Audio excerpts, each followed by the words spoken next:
Sebanyak 10 pelaku usaha mikro kecil dan menengah terbaik memamerkan produknya di gelaran KTT ke-42 ASEAN 2023 di Labuan Bajo, Manggarai Barat, Nusa Tenggara Timur pada 9 hingga 11 Mei 2023. Kehadiran acara internasional ini semakin menumbuhkan rasa percaya diri para pelaku usaha dan perajin untuk meningkatkan kualitas produknya, dan penyelenggaraan KTT ke-42 ASEAN 2023 ini secara tidak langsung juga memberikan promosi gratis kepada UMKM untuk menunjukkan produk-produknya kepada masyarakat dunia. Lantas apakah kemudian pelaku UMKM ini dapat memanfaatkan peluang ekonomi yang didorong dari pelaksanaan pertemuan yang dihadiri sejumlah kepala negara ASEAN ini? Kita akan membahas ini. Sudah bersama saya melalui sambungan virtual Ketua Umum Asosiasi Industri Usaha Mikro Kecil dan Menengah Indonesia, Hermawati Setiorini. Selamat pagi Ibu Hermawati, apa kabar?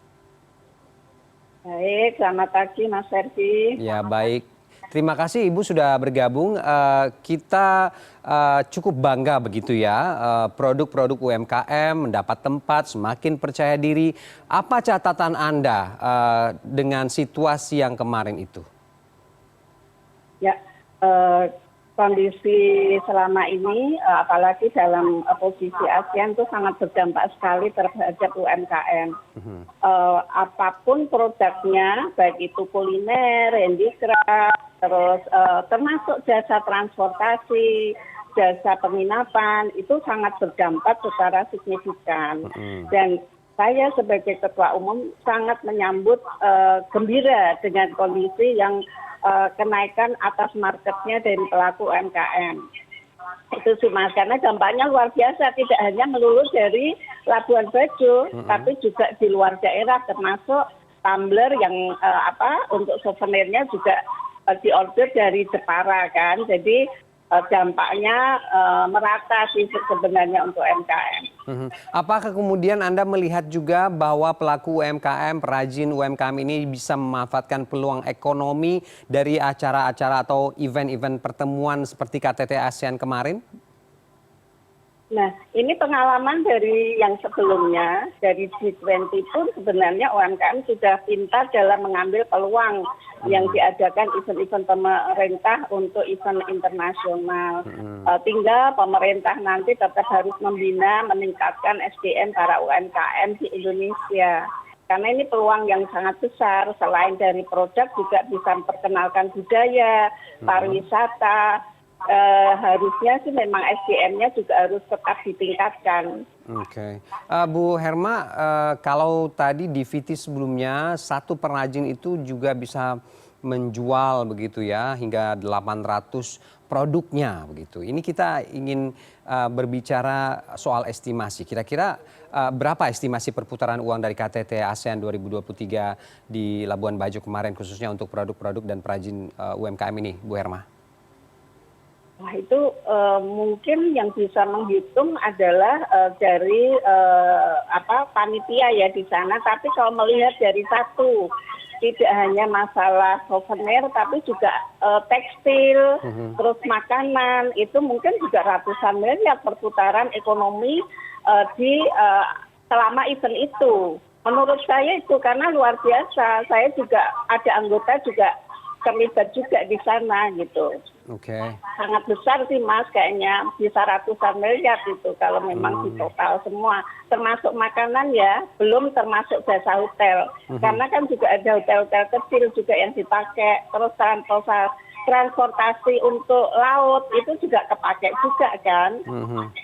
Oke, pemerintah memang terlihat sekali untuk mendorong bagaimana UMKM ini semakin mendunia begitu ya Bu Herma. Kementerian BUMN salah satunya juga membangun rumah di waterfront di Labuan Bajo itu kalau saya tidak salah. Anda melihat komitmen ini akan bisa dijalankan dengan dengan peningkatan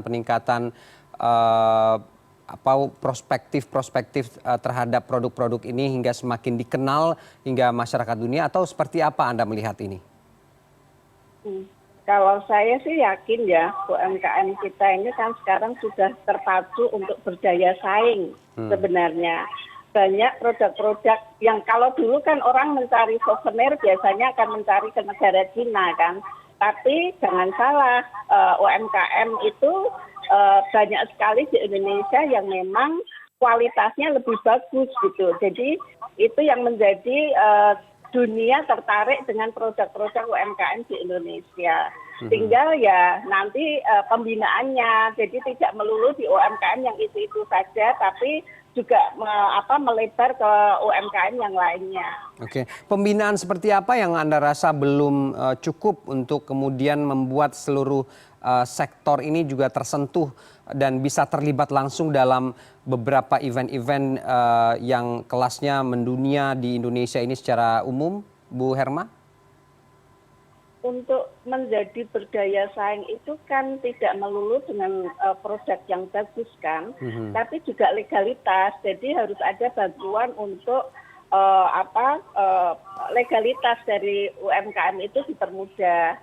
Juga untuk pembiayaan permodalan supaya mereka berkembang. Tapi untuk misalnya kayak pelatihan digital, terus literasi keuangan itu hampir setiap kementerian itu ada gitu. Dan pemerintah sepertinya sudah hadir untuk pembinaan seperti itu. Tinggal untuk kualitas produk maupun legalitas itu yang memang harus pemerintah berperan aktif.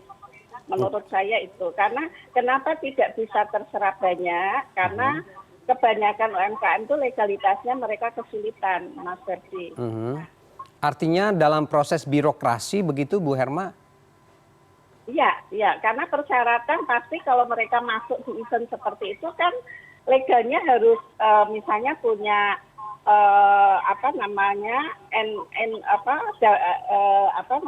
legalitas sertifikasi halal, misalnya kan NIP gitu kan. Nah mereka kadang belum tahu itu caranya untuk mendapatkan itu. Seberapa sulit kemudian untuk mendapatkan atau menjalani birokrasi itu? Sebenarnya sih kalau sosialisasinya itu merata, tidak begitu sulit, karena kan semuanya sekarang serba online ya, kayak NIP itu mereka bisa mengurus melalui OSS kan, hanya saja begitu menginput, mereka tuh untuk tahap berikutnya mereka kadang kalau gagal mereka udah patah arang gitu loh, jadi memang harus ada kayak pendamping sih yang untuk membantu untuk mengurus itu, belum sertifikasi halal. Nanti ke depan juga saya sempat itu ada sosialisasi dari Haki, nanti untuk kemasan pun juga harus Haki kan, jadi harus banyak pemerintah ini melakukan sosialisasi door to door kepada UMKM, jadi tidak melulu UMKM yang mencari tahu lewat media sosial, lewat websitenya pemerintah, tapi juga mereka harus hadir untuk ke daerah-daerah khususnya. Ini penting ya, karena persoalan birokrasi ini masih juga cukup menyulitkan bagi UMKM agar bisa maju begitu untuk dikenal, apalagi sampai ke event-event yang sifatnya internasional atau mendunia seperti KTT ASEAN kemarin. Nah, kalau untuk penghasilan atau UMKM yang sifatnya lokal begitu, Bu Herma, yang ada di Labuan Bajo sendiri, Anda mungkin punya pandangan sendiri soal itu? Untuk omset dari pelaku UMKM-nya. Ya. Kalau untuk itu kan sebenarnya dari event itu perputaran dari ekonominya kan lebih besar daripada hari-hari biasa. Saya yakin dari UMKM juga akan mendapatkan yang lebih besar, mungkin bisa dari 10 kali lipat dari awal gitu loh. Jadi sangat besar sih itu pengaruhnya, Mas Ferdi. Terakhir, apa yang ingin Anda sampaikan untuk terus menjaga komitmen agar UMKM ini bisa terus dikenal dan terus percaya diri dan mendapatkan tempat di masyarakat dunia? Tingkatkan pembinaan sih, pembinaan, pendampingan, dan estafet ya. Jadi tidak melalui UMKM itu. UMKM yang sudah bisa maju juga dia harus bergandengan tangan dengan UMKM yang belum maju, supaya merata itu UMKM yang ada di Indonesia bisa ikut serta produknya itu bisa dikenal dunia. Jadi pemerintah juga setelah ini juga bisa meluangkan untuk pasar dunianya, marketingnya gitu loh. Marketnya memang harus diberi peluang dari pemerintah gitu. Tidak hanya di dalam event internasional, di dalam negeri tapi juga bisa dibawa ke luar. Itu sih Mas Ferdi kalau saran saya kepada pemerintah. Ya, baik. Dan termasuk juga bagaimana birokrasi dan proses legalitas untuk sebuah UMKM agar perputaran cuannya juga merata, begitu ya, Bu Hermawati. Ya, terima kasih Bu Hermawati sudah bergabung dengan CNN Bisnis dan Referensi pagi ini. Selamat pagi, selamat melanjutkan aktivitas. Ya, terima kasih Mas Ferdi, sehat selalu. Ya.